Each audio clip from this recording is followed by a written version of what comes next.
എൻസൈക്ലോമിക്സിൻ്റെ പുതിയൊരു വീഡിയോയിലേക്ക് നിങ്ങൾക്ക് ഏവർക്കും സ്വാഗതം. ഈ വീഡിയോയിലൂടെ നിങ്ങളുമായി ഷെയർ ചെയ്യുന്നത് നമ്മുടെ സംസ്ഥാനത്ത് സ്ത്രീ സുരക്ഷാ വീട്ടമ്മ പെൻഷൻ പദ്ധതിയിലേക്ക് അപേക്ഷ വച്ചവർ നമ്മുടെ വീടുകളിലുണ്ട് എങ്കിൽ ഈ വീഡിയോ അറിയാതെ പോകരുത്. അപ്പോൾ ഇതിൻ്റെ പ്രധാനപ്പെട്ട അപ്ഡേറ്റുകളാണ് ഈ വീഡിയോയിലൂടെ ഷെയർ ചെയ്യുന്നത്. നമ്മുടെ വീഡിയോ സാധ്യമായി കാണുന്ന സുഹൃത്തുക്കളാണെങ്കിൽ ആദ്യമേ തന്നെ ചാനലൊന്ന് സബ്സ്ക്രൈബ് ചെയ്യുക. ഏറ്റവും പ്രധാനമായിട്ടുള്ള അറിയിപ്പ് എന്ന് പറയുന്നത് ആനുകൂല്യം മുടങ്ങാതിരിക്കുന്നതിന് വേണ്ടിയാണ്. എത്രയും വേഗം ഇതിന് വേണ്ടിയിട്ടുള്ള ക്രമീകരണങ്ങൾ നമ്മുടെ ഭാഗത്ത് നിന്ന് ചെയ്യുകയും ചെയ്യേണ്ടതാണ്.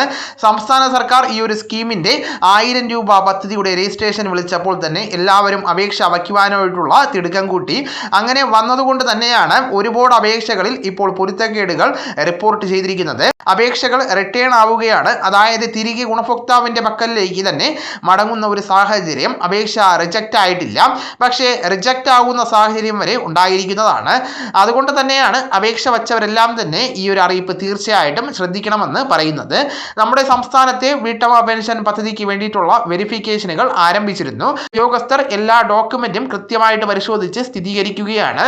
നമുക്ക് മറ്റ് പെൻഷൻ ആനുകൂല്യങ്ങൾ ഏതെങ്കിലും ലഭിക്കുന്നുണ്ട് എങ്കിൽ, അതല്ല എങ്കിൽ സർക്കാരിൻ്റെ ഏതെങ്കിലും മേഖലയിൽ നിന്ന് മറ്റ് ആനുകൂല്യം വാങ്ങുന്നുണ്ട് എങ്കിൽ, അതോടൊപ്പം തന്നെ സർക്കാർ ജോലി, അത് സ്ഥിര താൽക്കാലികമായിട്ടുള്ള കരാർ ജോലിയോ ആയിക്കോട്ടെ, അങ്ങനെയുള്ള ആനുകൂല്യങ്ങൾ വാങ്ങുന്നുണ്ട് എങ്കിൽ ഇതെല്ലാം തന്നെ നമ്മുടെ ആധാറിൻ്റെ ഡേറ്റ വെച്ച് പരിശോധിച്ച് കൃത്യമായിട്ട് സർക്കാർ വെരിഫിക്കേഷൻ നടത്തുന്നതാണ്.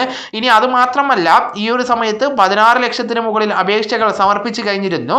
ഓൺലൈൻ വഴി, അതായത് ബന്ധപ്പെട്ട അക്ഷയ കേന്ദ്രങ്ങൾ, കോമൺ സർവീസ് സെന്ററുകൾ, ജനസേവാ കേന്ദ്രങ്ങൾ വഴി അപേക്ഷ വച്ചവരുണ്ട് എങ്കിൽ സ്മാർട്ട് ഫോൺ വഴി അപേക്ഷ വച്ചവരുണ്ട്. ഈ ഒരു സമയത്ത് കൂടുതൽ തെറ്റുകൾ വന്നിട്ടുള്ളത് പേരിലെ പൊരുത്തക്കേടുകളാണ് എന്നാണ് ഉദ്യോഗസ്ഥർ വ്യക്തമാക്കിയിട്ടുള്ളത്. അതുകൊണ്ട് തന്നെ അങ്ങനെയുള്ളവർ ഓൺലൈൻ സെയിം സർട്ടിഫിക്കറ്റ് ഉൾപ്പെടെയുള്ള കാര്യങ്ങൾ ഹാജരാക്കേണ്ടതാണ്. അപേക്ഷ റിട്ടേൺ ആയിട്ടുണ്ടോ എന്ന് മനസ്സിലാക്കുന്നതിന് വേണ്ടി നമ്മുടെ സ്റ്റേറ്റസ് പരിശോധിക്കുകയും ചെയ്യേണ്ടതാണ്. നമ്മൾ എവിടെ വച്ചാണോ അപേക്ഷകൾ സമർപ്പിച്ചിരിക്കുന്നത്, ഓൺലൈൻ സർവീസ് സെന്ററുകളിൽ വച്ചാണ് എങ്കിൽ കൃത്യമായിട്ട് അവരെ വിളിച്ച് നമ്മുടെ ആപ്ലിക്കേഷൻ ID ഉൾപ്പെടെയുള്ള കാര്യങ്ങൾ പറഞ്ഞ് സ്റ്റേറ്റസ് ചെക്ക് ചെയ്യിപ്പിക്കേണ്ടതാണ്. ഇനി സ്മാർട്ട് ഫോൺ വഴി അപേക്ഷ വച്ചവർക്ക് നമ്മുടെ ഫോൺ മുഖേന ഈ കാര്യങ്ങൾ കൃത്യമായിട്ട് പരിശോധിക്കുവാൻ സാധിക്കുന്നതാണ്.